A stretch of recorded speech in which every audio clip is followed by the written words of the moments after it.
So hello and welcome to this Introduction to Culture Studies NPTEL course where we're reading Hannah Arendt's The Human Condition. So we already started with the text. We have had one lecture already on it, so this is going to be the second lecture on this particular text. So in this lecture we'll start with the second chapter, chapter 2 in this book, which is entitled The Private and the Public Realm. So as I mentioned in the opening, the introduction to this particular book, that one of the many interesting things which this book does is that it talks about the idea of the public space and the private space and how the boundaries blur away in modern times, in 20th century, and that's how that becomes a part of the human condition.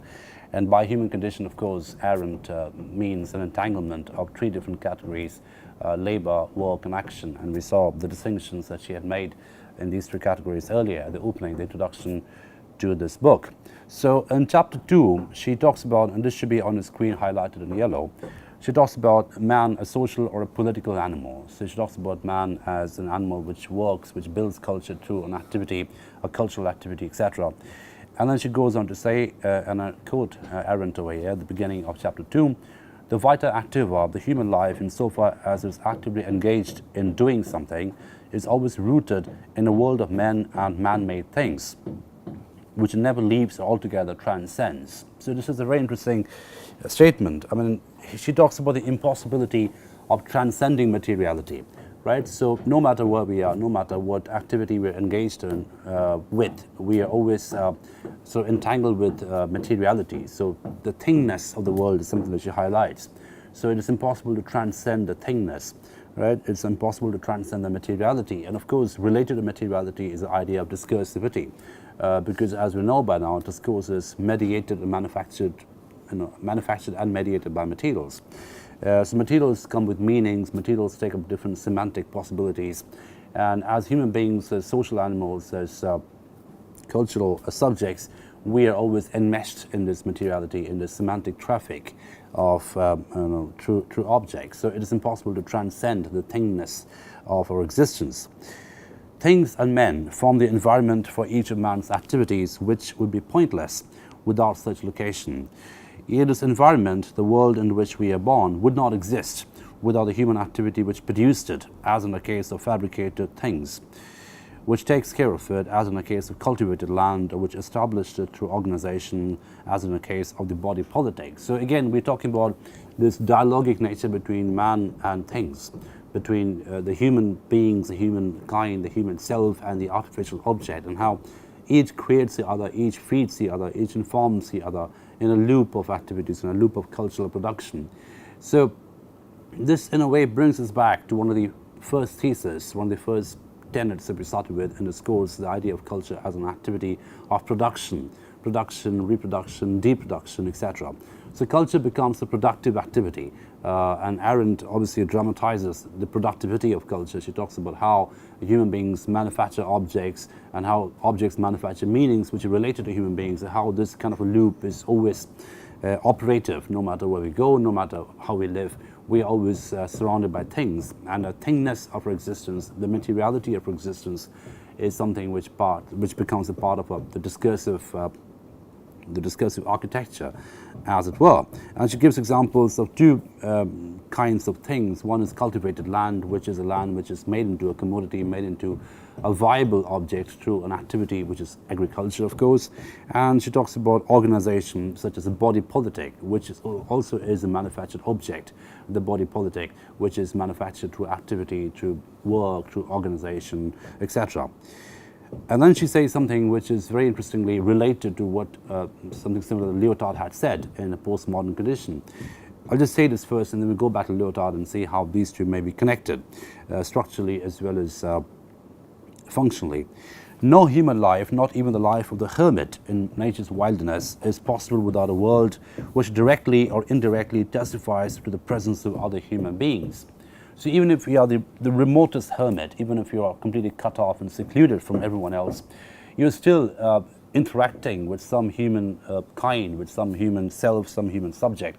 So no matter how much of a recluse you are, even if you're cut off in the extreme wilderness of things, it is impossible to be not directly or indirectly interacting with other human beings. So what Lyotard had said in a more explicit example in postmodern condition is that he talked about man inhabiting certain nodal points. And if you remember that phrase Lyotard had used, nodal points meaning those positions, those spaces through which information crisscrosses, through which data crisscrosses, through which meanings are mediated, manufactured, and remanufactured. So nodal points become those epistemic sites for Lyotard. And something similar is said by Arendt over here, where she says that no matter how reclusive you are, no matter how much in a wilderness we are living in, we are always in some kind of an intersubjective activity, an intersubjective loop.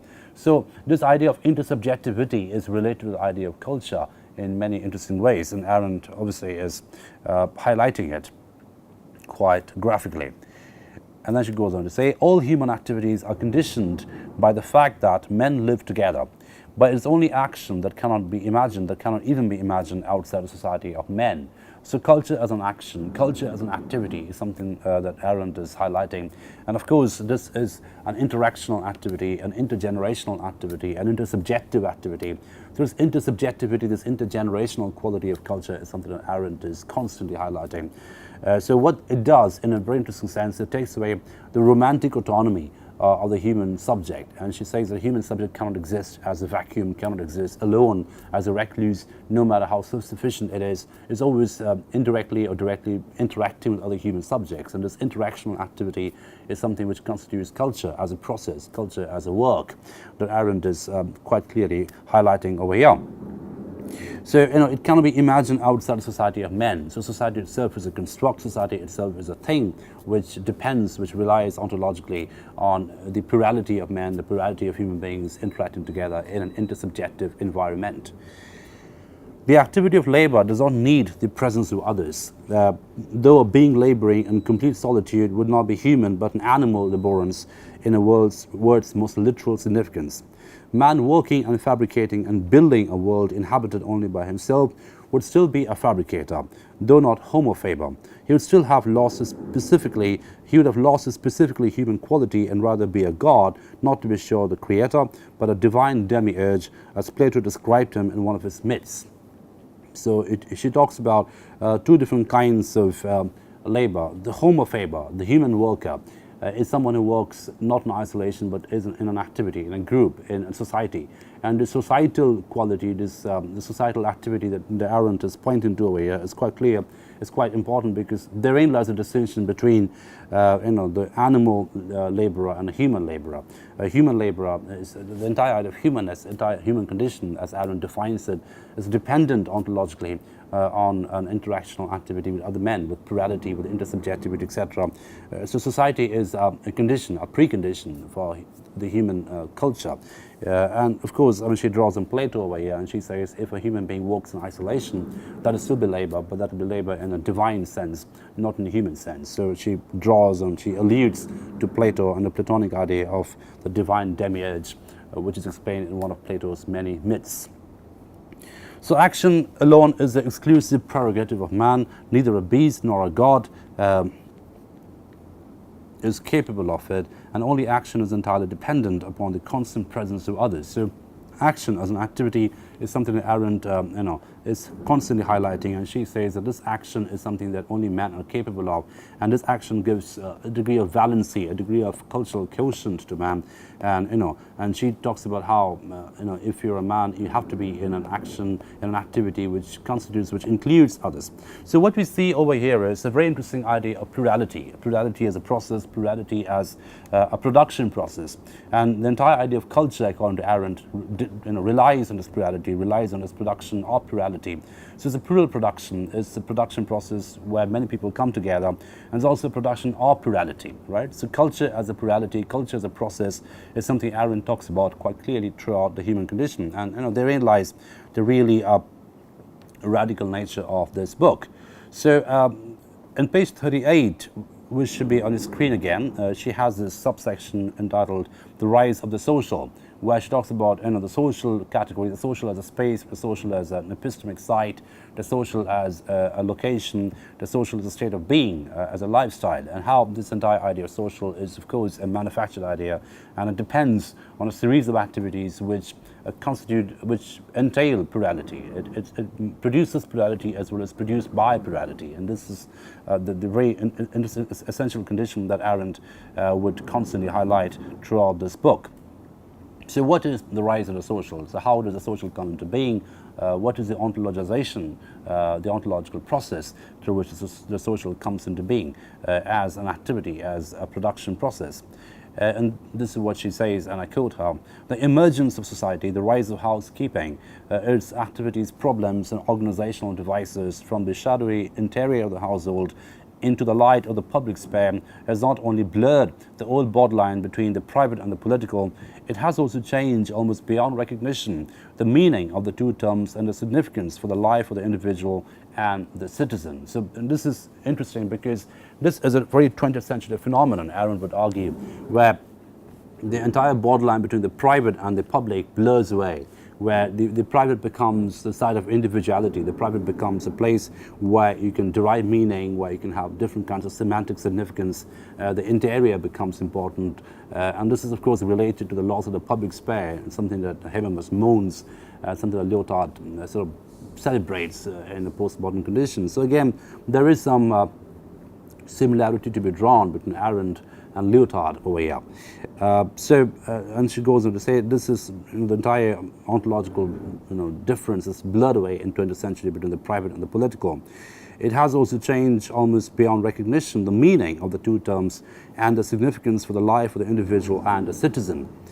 Not only would we not agree with the Greeks that a life spent in the privacy of one's own outside the world of the common is idiotic by definition, or with the Romans to whom privacy offered but a temporary refuge from the business of res publica, we call private today a sphere of intimacy whose beginnings we may be able to trace back to the late Roman, though hardly to any period of Greek antiquity, but whose peculiar manifoldness and variety were certainly unknown to any period prior to the modern age.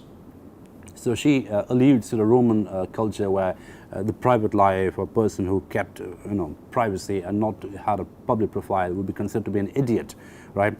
She says the modern world rejects that kind of a reading, rejects that kind of a interpretation. It rejects the idea of the public that was prevalent in the Greek times and the Roman times. So of course, being a public figure was of supreme importance. And she says that idea of the public figure, that prestige associated with a public figure, that has gone away.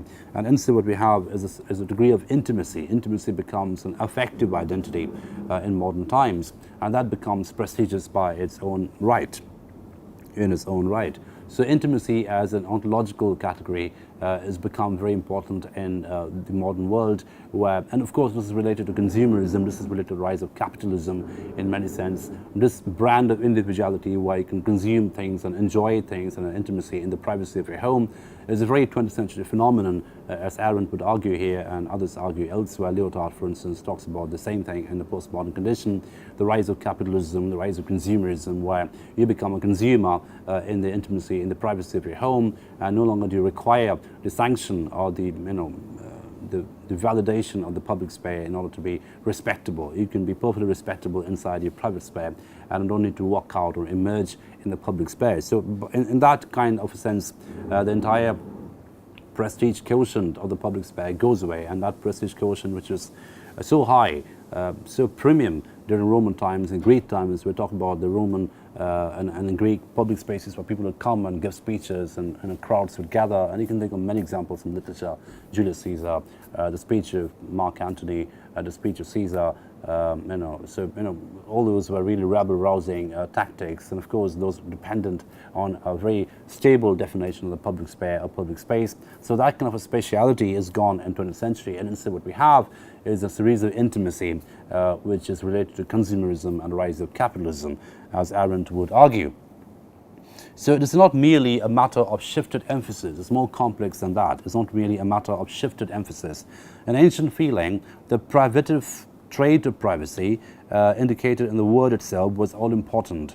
It meant literally a state of being deprived of something. So in the ancient meaning of privacy comes from privation, privative trait, which means to be deprived of something, deprived of human touch, deprived of human respect, deprived of human recognition. That was the original etymological origin of the word privacy. It literally meant instead of being deprived of something, and even of the highest and most human of man's capacities. A man who lived only a private life, who, like the slave, was not permitted to enter the public realm, or like the barbarian, had chosen not to establish such a realm, was not fully human. So, this is a very, very interesting historicized analysis, rather, of the idea of the public and the private. So she talks about in ancient times, in classical times, in ancient Greek and Rome, the slaves, for instance, the people who were brought in. The entirety of Greek and Roman civilization relied on slavery. That was really the backbone, the very ugly, obscene backbone of exploitation, which really fueled and informed those civilizations. But anyway, so the slaves were completely barred, forbidden from entering the public sphere, from taking up any position in the public sphere. So oftentimes they were completely anonymized, they didn't have any names. So the entire idea of public recognition was limited to some very, very elite, exclusive citizens. Obviously this is highly racialized as well.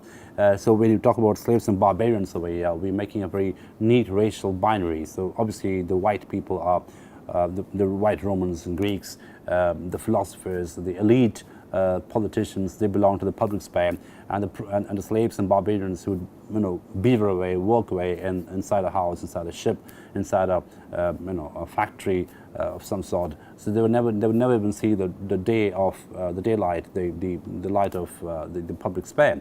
So public sphere was limited. It had very limited and exclusive access, only for people who were qualified racially to enter it.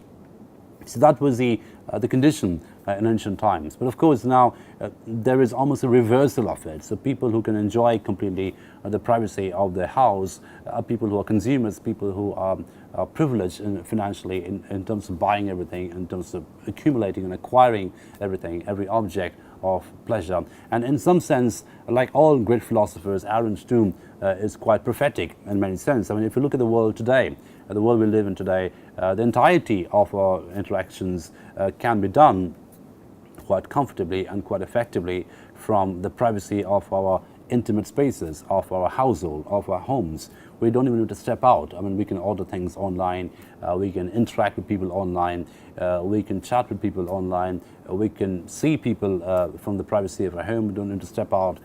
So different kinds of technology have emerged in recent years, over the years, to make the private space more and more self-sufficient. So the prestige quotient is almost reversed now. So people who are very prestigious, people who are really wealthy, people who are really sort of agentic would be very, very comfortable, would be completely entitled to be inside the private spaces all the time, and would not require to step out in a public zone. So that kind of a prestige with the public zone is now depleted, and now instead what we have is a rise of the private sphere. Okay, the private realm, the intimate realm, that has become more important. That has become much more agentic. That obviously is related to the rise of capitalism, the rise of consumerism, the rise of a certain kind of economic policy. Right? Okay, so to be not public was to be not fully human in ancient times. So the idea of humanness with public presence was very easily and very interestingly equated in ancient Rome and ancient Greece, and that's something that Arendt keeps alluding to, only to underlying the fact that that condition is gone now. There's no private and public sphere, there's no public space that is as prestigious as it was in ancient times. And this is what she says quite clearly over here. We no longer think primarily of deprivation when we use the word privacy. So when we say, I want some privacy now, so privacy almost becomes a commodity in modern times. So the more moneyed you are, the more privileged you are, the more privacy you enjoy. So privacy is almost a commodity for enjoyment, a commodity that you're entitled to if you have the resources.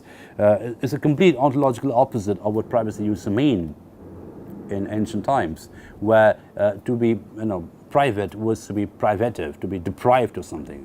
So it was, so the entire ontology of privacy was based on a lack, based on some kind of a missed chance, an absence of the public sphere, an absence from the public limelight, an absence from public attention. So it was based on a lie.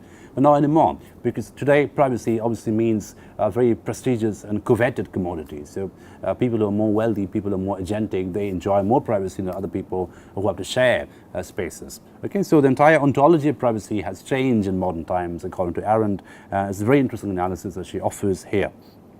Okay, so we no longer think primarily of deprivation when we use the word privacy, and this is partly due to the enormous enrichment of the private sphere through modern individualism. So again, the idea of the enrichment of the private sphere has come due to modern individualism, and this individualism has obviously come related to a certain kind of an economic policy, certain kind of an economic order, which is capitalism, and the consequent consumerism from capitalism. So you can consume everything from the privacy of your home, the privacy of your house, without stepping out into the public space. So privacy becomes a coveted commodity in modern times, quite unlike the sense of deprivation or the sense of absence, the sense of lack that it connoted in ancient times. Okay, so now we come to this section. This is again highlighted on your screen in yellow, where she says it is decisive that society at all levels excludes the possibility of action, which formerly was excluded from the household. Instead, society expects from each of its members certain kind of behavior, imposing innumerable and various rules, all of which tend to normalize its members, to make them behave, to exclude spontaneous action or outstanding achievement. So this is the numbing effect of society. So the idea of being numbed is related to the idea of being normative. So normativity and numbness are equated over here in a very interesting way, where she says that a very, very good functioning society would require of its citizens to be numb, would require of its citizens to be passive conformists, would make rules and then normalize the rules, level away any constructed quality that may appear in the rules, and turn those rules into natural givens. So naturalization and normalization,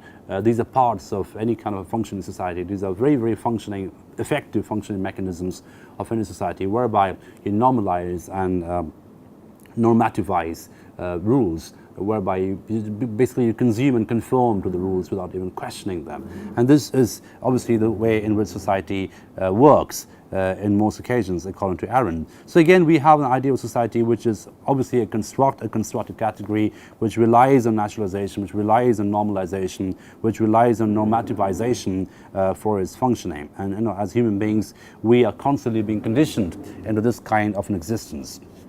So conditioning becomes a very important factor in Arendt's analysis. Now on page 50, she talks about, it's a bit of a continuation of this debate on the public realm, and this should be on the screen again, highlighted in yellow, where she talks about the public realm, the common. So again, breaking away from the original ontology of the public realm, which was prevalent in ancient Greek and in Roman times, where the public realm was inhabited, was only accessible to exclusive people of a certain race, and of course of a certain gender. Women were not really allowed to be part of the public realm as much as men were. It was very much a white masculine hegemony which was informed and invested into the public realm. So what is the public realm now? What is the ontology of the public realm? And this is something she analyzes and examines on page 50, which should be on your screen. The term public signifies two closely interrelated but not altogether identical phenomena. What are those? It means first that everything that appears in public can be seen and heard by everybody and has the widest possible publicity, right? So one of the conditions of being public is publicity. It should be visible, it should be consumable, it should be spreadable, and it's disseminated across people, across generations, across spaces quite rapidly. That's one of the conditions of being public, one of the ontological conditions of publicness. For us, appearance, something that is being seen and heard by others as well as by ourselves, constitutes reality. So this idea of appearance and reality, or visibility and reality, is something that Arendt talks about, and of course more extreme postmodern thinkers such as Baudrillard and Lyotard would talk about the idea of visibility as a construct, visibility as a manufactured commodity, which is deliberately designed in order to conform to a certain kind of reality, to produce reality, right? To manufacture reality through visibility. So compared with the reality which comes from being seen and heard, even the greatest forces of intimate life, the passions of the heart, the thoughts of the mind, the delights of the senses, lead an uncertain, shadowy kind of existence, unless and until they are transformed, deprivatized, and de-individualized, as it were, into a shape to fit them for public appearance. So she talks about the potency of public appearance, the spreadability of public appearance, and how the public appearance can only happen if you transform your individuality into a de-individualized self. So there's a degree of leveling away in public appearances, which will then connect to the idea of spreadability. So if you're too individual, if you're too unique, then you're not really fit to be a public persona, a public individual, a public entity. So public commodity relies on this idea of leveling away, this idea of sort of democratization or normativization, right? So you have to be normative in order to be public. And again, this whole idea of public and normative are brought back by Arendt. Okay, so the presence of others who see what we see and hear what we hear assures us of the reality of the world and ourselves. And while the intimacy of a fully developed private life, such as had never been known before, the rise of the modern age and the containment decline of the public realm, and the concomitant decline of the public realm will always greatly intensify and enrich the whole scale of subjective emotions and private feelings. This intensification will always come to pass at the expense of the assurance of the reality of the world and men. So this is obviously a pointer to the postmodern times, where the public realm is disappearing, the public space is disappearing to a great extent, despite the normativity, despite the urge towards naturalization, etc. And what we have instead is intimacy. So again, this whole idea of publicity and intimacy. I mean, these are very sort of interesting categories used by Arendt over here. She talks about the rise of the modern age and a concomitant decline of the public realm. So the decline of the public realm and the rise of the modern age are almost synchronous and simultaneous with each other in Arendt's analysis. And this will greatly intensify and enrich the whole scale of subjective emotions and private feelings. So subjective emotions and private feelings, these become very important over here. So as a result, what happens in modern times and postmodern times, that feelings become commodities, emotions become commodities. And this is something Arendt doesn't quite spell out quite as clearly, because obviously she's writing way before these things really begin to happen. But we can see her anticipating that age in which we are living, when emotions such as love, romance, affection, etc., are sort of marketed into commodities. So think of all these, the entire card industry, the entire gift industry, the entire love gift industry, which have emerged over the years, purely on the basis of how they have transformed feelings into a commodity, the intimacy into a commodity, right? So when intimacy begins to become more important, it's essential to convert that into a commodity for the market to become viable. So instead of a public realm, a public sphere, we have intimacy becoming an industry in a postmodern age. So indeed, the most intense feeling we know of, intense to the point of blotting out all of the experiences, namely the experience of great bodily pain, is at the same time the most private and least communicable of all. Not only is it perhaps the only experience which you're unable to transform into a shape fit for public appearance, it actually deprives us of a feeling for reality to such an extent that we can forget it more quickly and easily than anything else. So now she talks about a very interesting subject, the idea of pain, and how bodily pain, which is a very private phenomenon, a very private experience, a very private experiential emotion, and how that is completely and the ontological opposite of publicity, of the public realm. We cannot communicate pain. We cannot communicate pain in a semantic structure which is publicly shared. So pain as an intimate feeling, pain as an emotion of suffering, pain as an emotion of loss. So how this emotion is deeply intimate and deeply inward looking, how this inwardness of pain is ontologically opposite to the public quality of publicity or the public space. So pain versus publicity is something that she talks about over here. Okay. There seems to be no bridge from the most radical subjectivity in which I am no longer recognizable to the outer world of life. Pain, in other words, truly a borderline experience between life as being among men and death, is so subjective and removed from the world of things and men that it cannot assume an appearance at all. Okay, so she talks about the liminal quality of pain, right? So pain being completely ontologically opposite to the public life, ontologically opposite to the cognized public life. It's not recognizable at all. So it becomes a form of radical subjectivity. So pain as a radical subjectivity becomes important in Arendt's analysis, because that is a subjectivity that cannot be transformed into a public meaning, into a public space, into an experience between men. Okay, so it's something akin to death. It's something akin, and by death over here she means the opposite of this interactional activity that goes on between men. So death as the opposite of culture, death as an opposite of production. So pain becomes an example of deproduction, right? As an example of absence, example of loss, okay? And that becomes an important analysis in Arendt's thesis over here. So it is so subjective and removed from the world of things and men that it cannot assume an appearance at all. So we started this lecture by looking at the discursive significance of things and how we are always surrounded by thingness, and this thingness of existence is something that Arendt constantly highlights. But pain is an experience which does away in a way with thingness. Pain is an experience which basically, it doesn't allow the thingness to come into being. It's a pure form of subjectivity. It's a radical form of subjectivity, which is divorced from our awareness of thingness around us. So pain becomes a bit of an insular intimacy, a category which cuts us off from our interaction, our navigation with things and thingness around us, which constitutes culture. So pain over here becomes the ontological opposite of what Arendt means by work and activity. And therein lies the radical quality of pain as a subjective feeling. So I'll just end this lecture here today, but as a reference, I would ask you to read a really rich reference in relation to this, Virginia Woolf's essay called On Being Ill.